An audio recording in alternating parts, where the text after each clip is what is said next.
Hey there, fellow shipbreakers, technicians, and pilots. Rhadamant here. Thank you for tuning in to Ostranauts, Episode 7, Searching the Boneyard for Ships. I take a call from Duke, an ex-con who insists on speaking to me in person.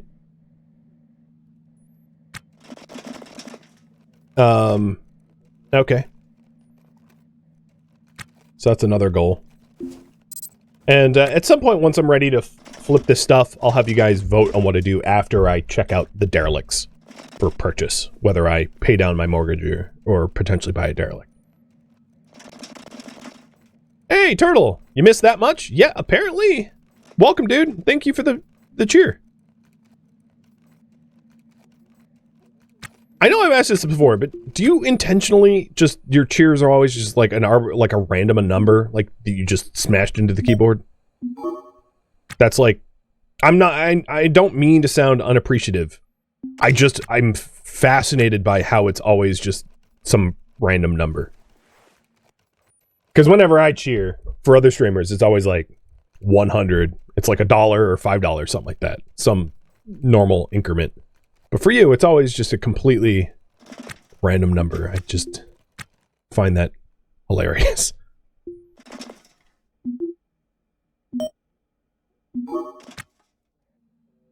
Alright, restoring this other stuff, like I said. Oh, Mal, thanks for all the gifted subs. Is my time remaining counting up? It should be. Repairing the fusion reactor stuff is really fast, because it's not massive. So I'm able to flip this stuff quick. So 5K for that. Pellet feeder is almost like new. There it goes. Should be about 3K.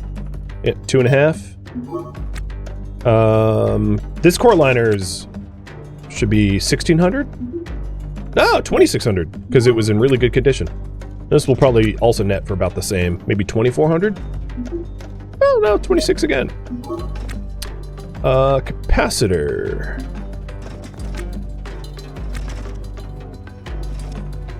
Is almost like new. There it goes. Another 5.5. CO2 scrubber will be about 6K once it's like new. And then the cryo pump maybe about 3K, the other pellet feeder. Oh, the other pellet feeder is broken. I don't think I'm gonna repair it. It depends on what it costs. No, I'll buy that to repair it. Probably worth it.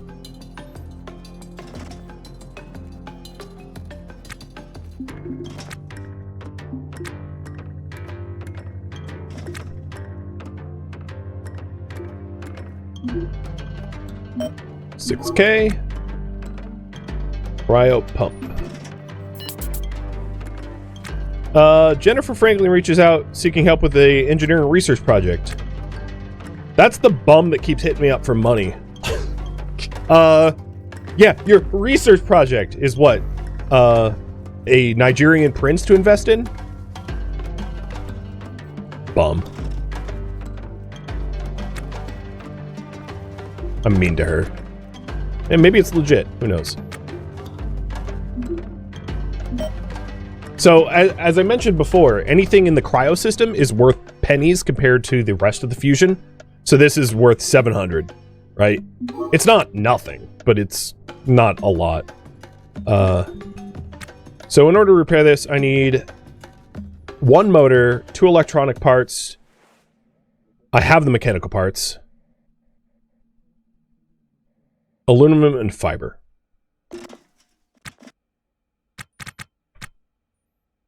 So motor, 2 electronic parts, aluminum and fiber. I think that's it. So I paid $274. I'll make my money back, no problem. It will just take a little bit longer. It's probably not worth the time, but it's the last item. Oh, second to last item, actually. So, should be fine. And I'm about to break 300K, although I do have that mortgage payment to pay, but I'm not doing it yet. So the reason why I'm not paying the mortgage payment yet is you can't prepay your mortgage unless you have a pending mortgage payment. I don't know why, it's just the way the game is. So if I paid my mortgage right now, I couldn't then decide to prepay the mortgage until the next shift, which is in 2.5 hours. So that's why I made that decision. So all of those repairs used about 7% of my laser torch, but it used like 200% of my power drill. Just to show you the efficiency of the very expensive, the 28,000, but the torch is awesome. What's the max skill that you can get as a multiplier? Ooh, I don't know.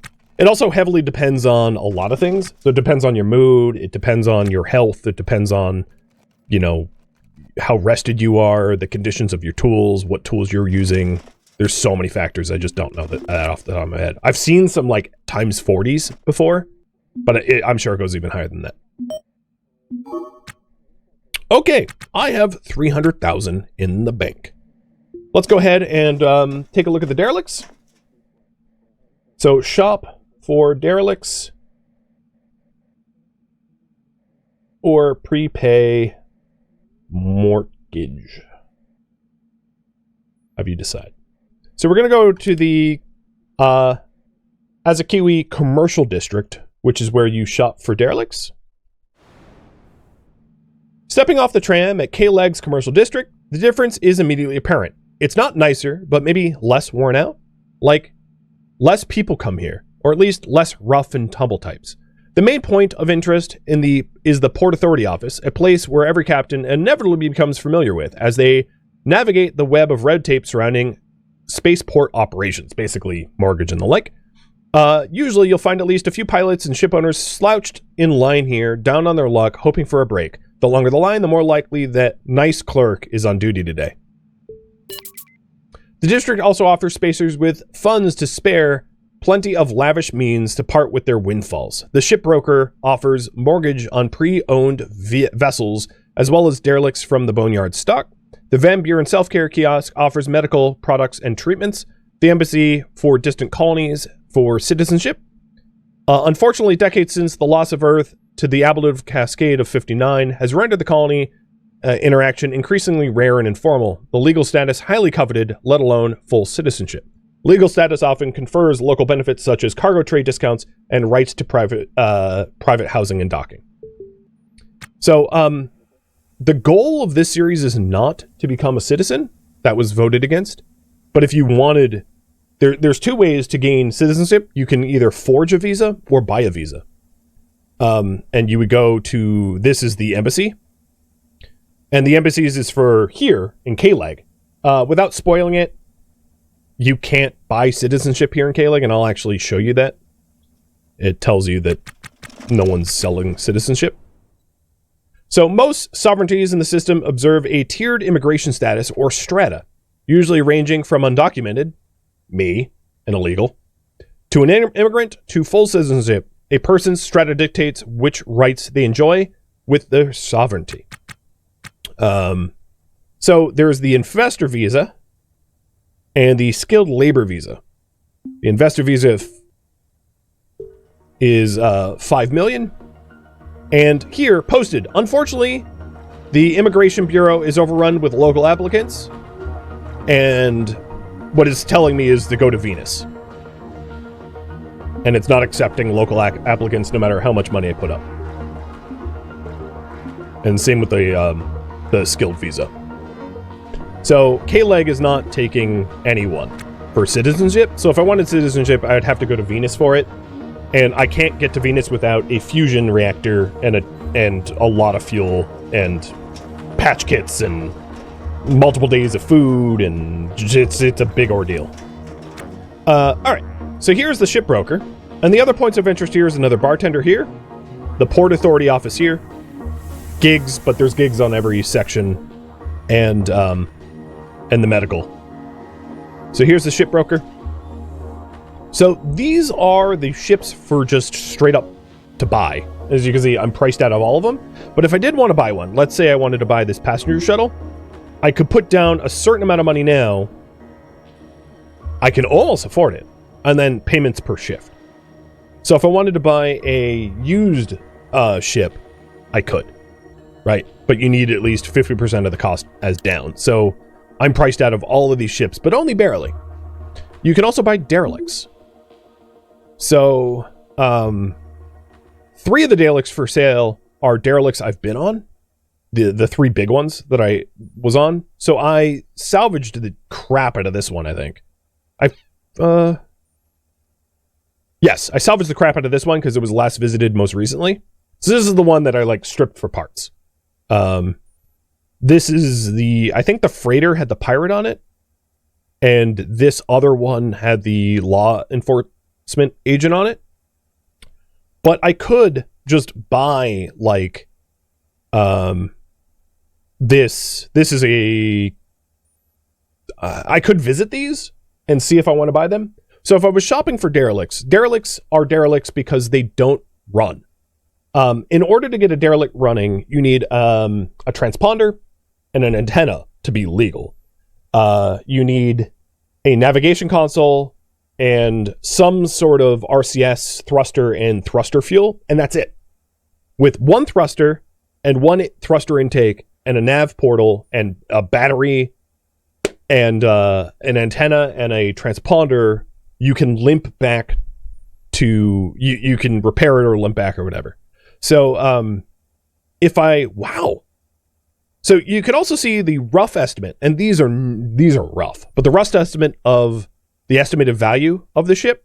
So if we like bought this passenger shuttle for 74,000, we might be able to flip it for 150K or not. Maybe we don't make a profit at all. I've definitely bought ships that were like 100 or 200,000 and then brought them back to port and could sell them for 100,000. So it's in no way a guarantee that you'll make a profit. So if you want me to save up for a derelict, I am going to leave it up to Paul. I think, going to decide to just pay my mortgage, but not prepay it, and to save my money, and have you decide how I spend the money. So if you want me to buy,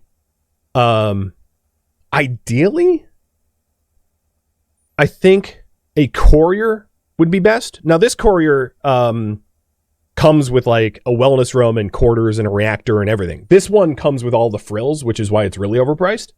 But to buy a courier, which might be like this ship might be a courier, to buy a cheap courier as a fixer-upper could be a really good investment.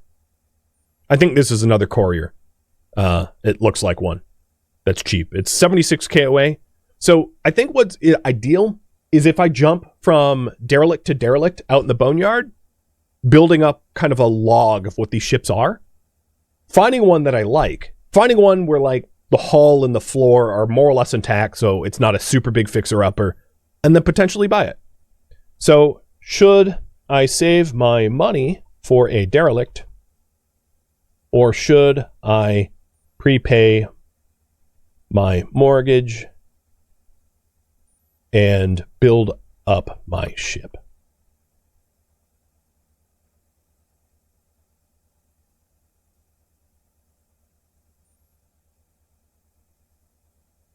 And it's not too difficult to also improve your ship to the point where it's like nice to live in. I personally have the skills and knowledge about how to do that. And now that I have a dolly, I can actually do it pretty efficiently. So I'm happy to go either way here. Is what I'm trying to say. It's not unreasonable to take my rinky-dink piece of crap ship, pay off the mortgage, and actually make it nice. That's a very doable thing. I am going to buy a flask of water. Would it be less expensive to fix my current ship? So here's the thing. With a salvage license, I can go to any derelict and take anything I want and install it on my ship. No problem. So if I wanted to make my crappy ship not crappy, no problem. All the sweat equity I invest in it is mine to keep. In other words. And if you're wondering about my ship's rating, let me go into that now while you vote. So my current ship is a super hunk of junk. It is a box sled, D rating for condition, It's small, it's terrible. And if I wanted to sell it, it'd be worth actually 300k. Surprisingly, given how absolutely horrible it is. It's still a 300k ship. I think it's because I think the game still thinks there's like stuff on it. Because I see like cargo pods on this thing. I think this is out of date. Like there's some sort of bug going on right now. It shouldn't be valued that highly. In that screenshot image, I did see like all the junk I brought back from Salvage still on it. Which is strange. Because obviously it's not there. It's empty. I forgot to sell this battery charger. Granted, the battery charger is worth almost nothing. But I'll fix it and flip it too. So it looks like Team Buy a Derelict is winning. And I think the best approach is for me to just bunny hop from Derelict to Derelict, because I don't want to buy it sight unseen. I need to have lay eyes on it, because you can get super screwed. As far as I know, the price for the Derelict doesn't change depending on what you find on it, so it's best to have visual confirmation that it's worth buying before you buy it.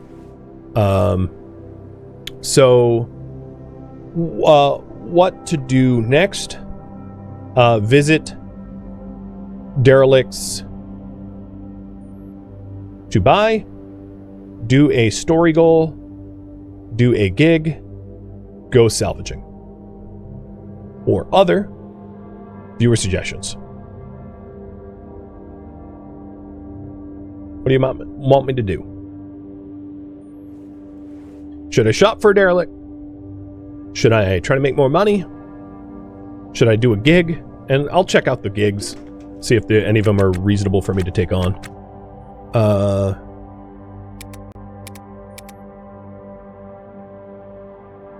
This is not unreasonable for 12,000 to go to the flotilla. I have the RCS fuel for that. But no, there isn't any really awesome gigs right now.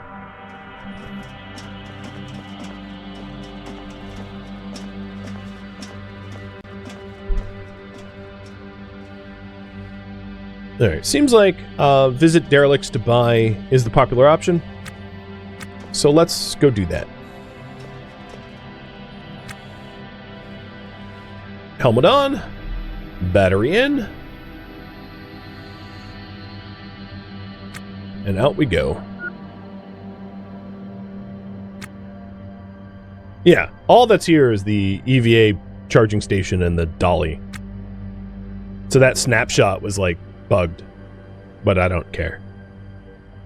It's bugged in my favor. But I don't think I'm going to try to make a profit off of that like that. I'll probably save and load to make sure that I'm not cheating the game, so to speak. So, one of the derelicts for sale that looked decent was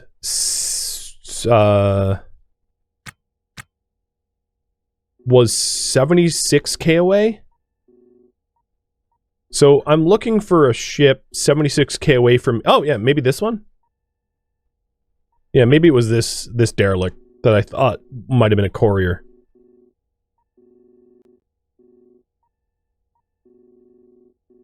So I'm going to fly to this one and then that one to look for derelicts for sale.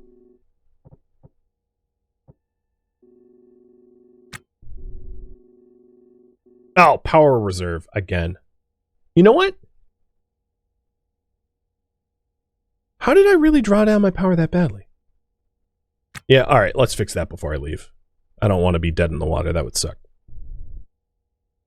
Really the problem is like I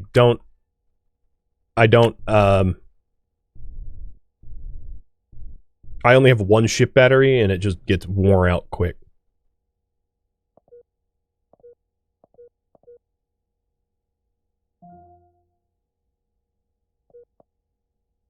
I thought I topped up my batteries, but I think they were drawing down or something as I was in port.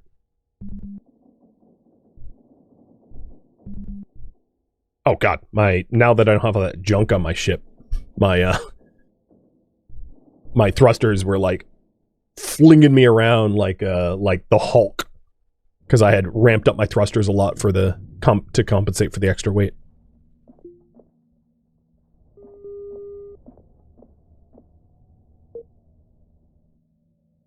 Yeah. Oh. Alright, so I think what I'll do is, I am going to buy a broken battery and fix it up so that I have like a spare battery. So here's a loose and damaged battery. Drop. So motherboard, 3 electronic parts, and steel. I might actually try to install it if there's somewhere to... you know what? There is somewhere to install it. So I'll install a battery. I'll build a floor for it. Motherboard. 3 electronic parts. And steel. So for about 9,000, I can double my battery power capacity. I think that's worth it, because I've been twice nearly out of power and about to drift off into space, which would be a very stupid way to die.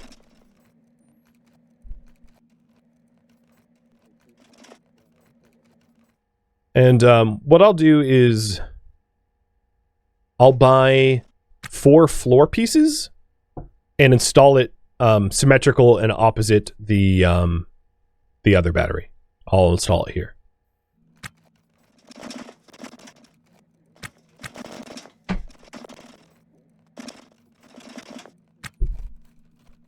Truthfully, I don't even need to really restore this thing, because it's 10% is fine.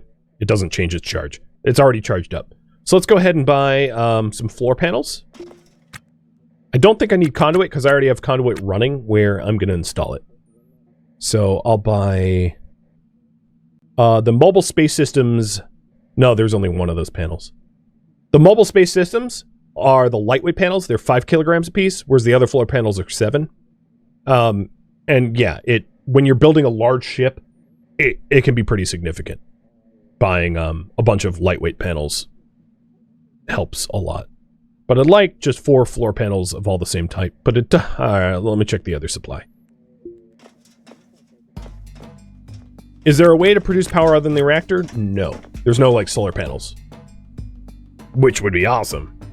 And hopefully get added to the game at some point, But actually, with that in mind, it might not make that much sense, and the reason is we're at Ganymede. Ganymede receives like maybe 4% of the sun that we receive here on Earth. So solar panels might make sense when you visit Venus, because they'd be hyper efficient at Venus, but out here at Ganymede, I don't think solar panels will be that effective unless you had a giant array of them. So, I don't know. I have mixed feelings about solar panels. It really depends on where you are in the galaxy. Or in the solar system, I should say. What was I buying? Floor pieces? I'm going to go over to the Sundries terminal and buy 4... You know what? I'm lazy. I don't care. I'm going to buy mismatched floor panels. Whatever. Doesn't need to look nice. Just needs to work. So... 1, 2, 3, 4.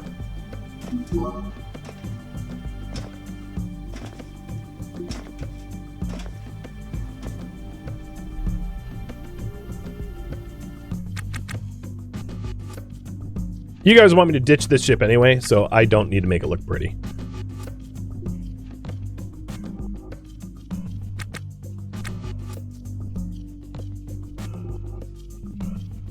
This is my Coffin Mortgage, right? So, you want me off of this hunk of junk and into my serenity, into my Rhadamant, right? Okay, I have, well, almost doubled my power capacity.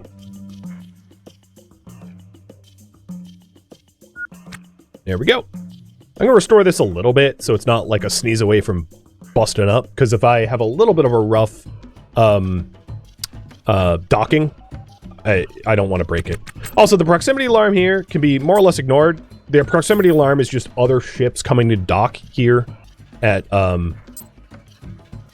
Kleg, and it's throwing proximity alarms because, technically speaking, there's something near me. So, my power reserve is now 128 kilowatts. Good. Yeah, Ganymede is the largest Galilean moon. It's the largest moon of Jupiter.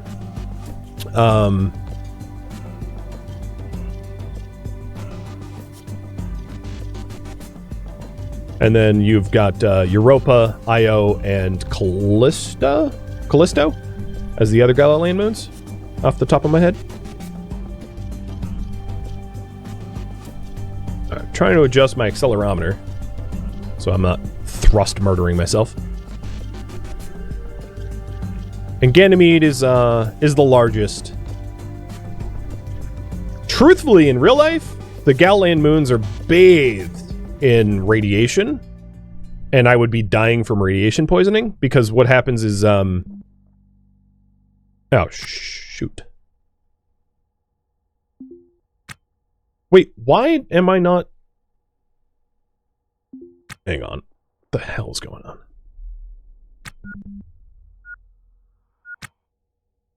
Ow! Is my... No? Oh, I know what's going on. I almost died. Hang on, get there.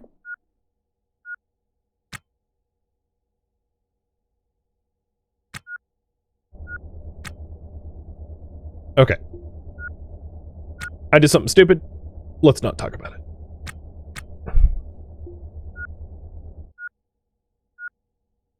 Okay. I'm okay.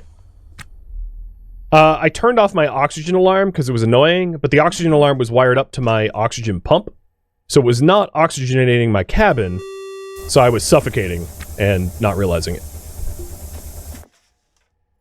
I'm good now.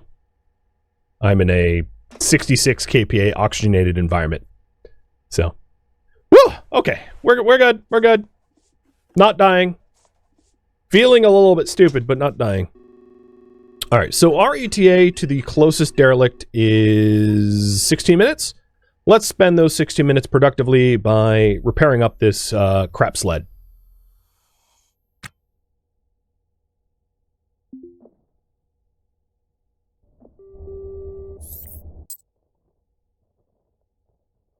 Alright, so we're going to visit derelicts for salvage or potentially purchase. So if we like one that is, if we like the condition of any of them, we should also write down their call sign, or remember their call sign and try to buy it if possible. So yeah, as I was saying, the reason why the Galilean moons are so irradiated is Io is so close to Jupiter that it's super hyper volcanic, and it sprays material out into space, and that material becomes super ionized by Jupiter's gravitational magnetosphere, and that ionized material then forms like a disk of radiation around the Galilean moons. So they're pretty irradiated. It pretty sucks. So being within... I'm glad this game doesn't render that. Living anywhere near the Galilean moons would require a considerable amount of radiation shielding. So NASA's sending a mission, the Clipper mission, and the Clipper mission is trying to analyze Europa for potentially for life and stuff like that. But the Clipper mission has to have like an eccentric orbit to visit Europa, because if it stayed on Europa full time, it would get cooked in radiation and die within a few months. So if it does a highly elliptical orbit, it can last for a few years instead, because of how irradiating it is to be near the Galilean moons, because of Io's cryovolcanism. I mean. So I'm glad that this game does not render that, because, yeah.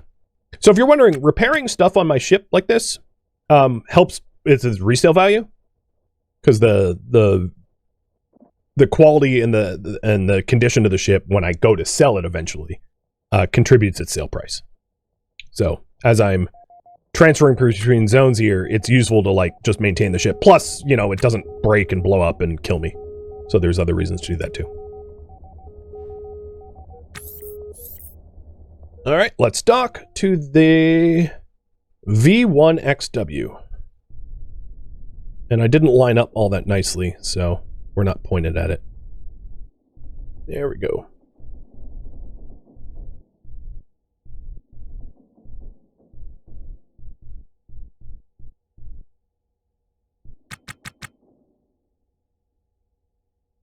Really? Autosave right now as I'm like careening into the thing? Cool.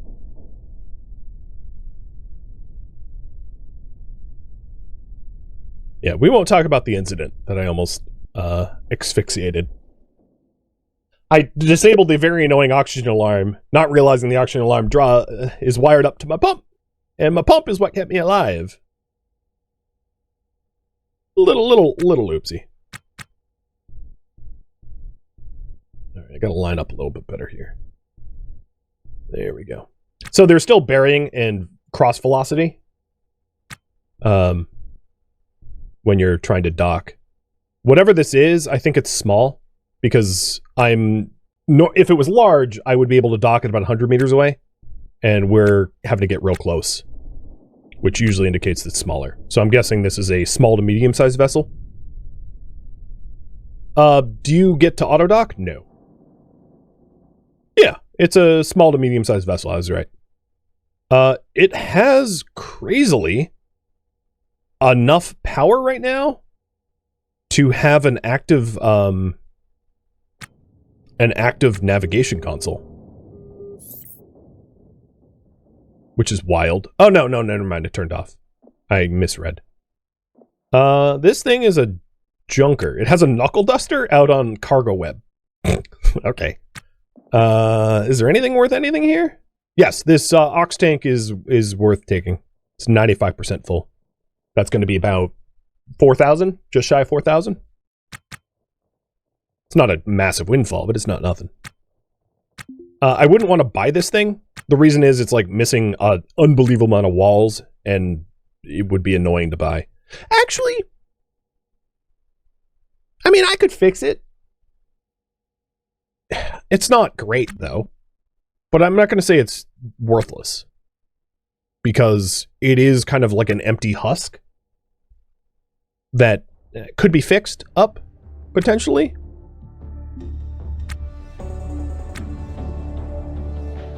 I don't know. Probably not worth it. The only thing that's worth a damn on this thing is probably the nav and that ox... Oh! Osvex! Haha! I take that back! Ugh. And there's, again, anti-nausea medication and the hydrocodone. The reason I wanted the hydrocodone is every now and then you get injured, and when you get injured, it really helps to have painkillers so that you can continue working at like normal speed. The N2 cans are cheap and, in this case, relatively empty, and then out here is just like random aluminum and stuff like that. So let's grab the nav station. The other thing to consider is if we're trying to flip a derelict, it would be a good idea for me to have an RCS thruster, an RCS intake, a nav, an antenna, so that I can install it on a derelict and start to fly the derelict around. Because once you buy a derelict, you can then take that derelict and go hopping to other derelicts to strip the other derelicts for parts to improve your own new ship. So it'd be a good idea for me to have... what I might end up doing is I might just strip the nav station out of my own ship to install that on the new derelict. But to have a spare RCS thruster intake, N2 can, and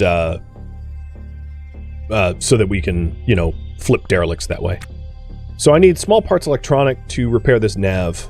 Let's go ahead and dismantle the air pump then.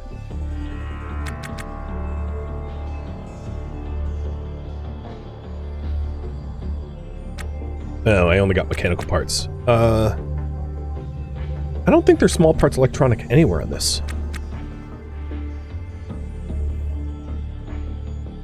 Oh, you know, the conduit.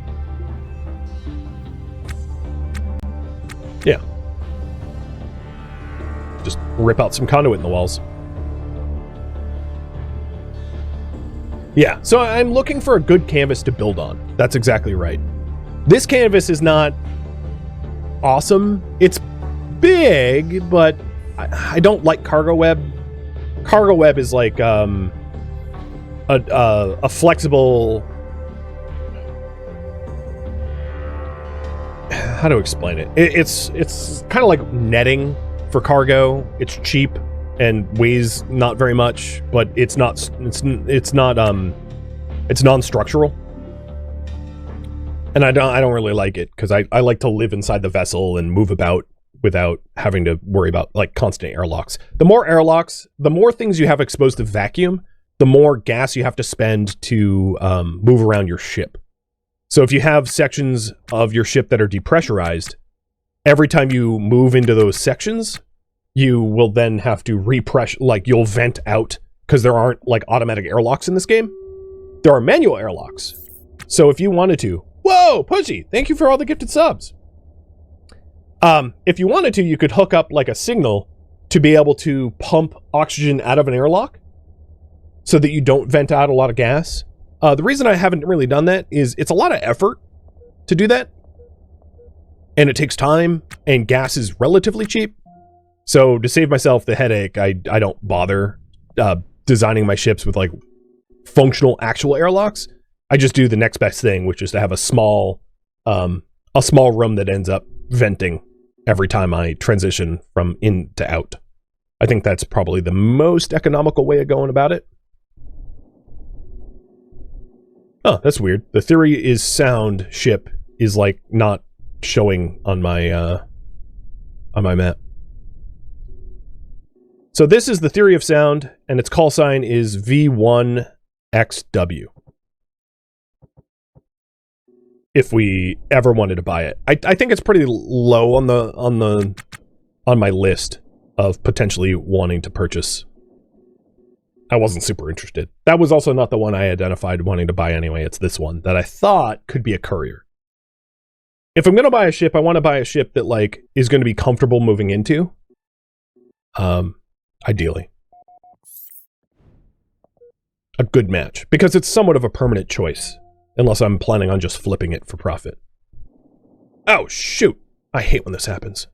Buggy. This is not a game bug. This is like a game design bug. Sometimes your command console bugs out and you lose contact with the docking and you have to like race to fix it. There's also other bugs that can happen with your nav console. Sometimes it gets buggy and you actually have to debug it in game, where you have to like exit out of it and restore it to debug it. And that can be frightening because if you're moving really, really fast to a target and your nav console bugs out, you are hurtling towards that target with really no way to stop. It'd be like trying to repair your brakes on a moving car. And it's part of the game design. And it's frightening when it happens. Also hilarious when it happens. Because you're like racing against time not to be murdered. Thank you for watching Ostranauts, which originally streamed live as a marathon December 21st and December 22nd. If you have any feedback or questions for me, let me know in the comments below. But please keep in mind this streamed once as a marathon and this episode was cut from it, so feedback cannot be incorporated. And also, no spoilers please, so please keep them out of the comments. If you would like to catch a live stream of mine, Rhadamant.com has my stream schedule and countdown timers to upcoming streams. If you would like to join my online gaming community on Discord, Rhadamant.com has a link to it, as does the description of this video. Thank you so very much for watching, and a special thank you to my Patreon patrons, Twitch subscribers, people that participated within the marathon, and also viewers like you that support the channel and made it all the way to the credits. Thank you so very much. I hope to catch you in next episode or an upcoming stream. Farewell, fellow Ostranauts.